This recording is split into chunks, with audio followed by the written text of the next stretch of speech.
Hello guys, welcome to my channel. So ఈవిడే మా అత్తయ్య గారు. సో మా అత్త కోడళ్ళని కలిసి ఒక స్పెషల్ కర్రీ అయితే వండుతున్నాం. అదేంటో మీకు చెప్తాను. సో మా ఇంట్లో ఆల్మోస్ట్ ఎక్కువగా మా అత్తయ్య గారే వంట చేస్తారండి. తర్వాత నేను అప్పుడప్పుడు చేస్తానన్నమాట. అంటే నాకు వంట రాదని కాదు, సూపర్గా చేయకపోయినా ఓకే అన్నట్టు అయితే చేస్తాను, పర్లేదు.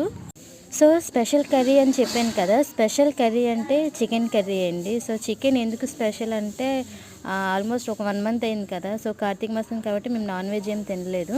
సో కార్తీక మాసం పోయింది, కోడి కూడా వచ్చేసింది. ఇంకా అందుకని చికెన్ కర్రీ అయితే ప్రిపేర్ చేసుకున్నాము.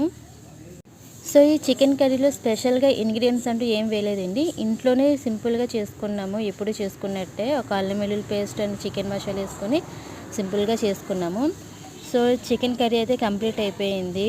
ఇంకా మీకు నా వీడియో నచ్చితే ప్లీజ్ లైక్ చేయండి, అండ్ నా ఛానల్ ఫస్ట్ టైం చూస్తే సో ప్లీజ్ సబ్స్క్రైబ్ చేయండి.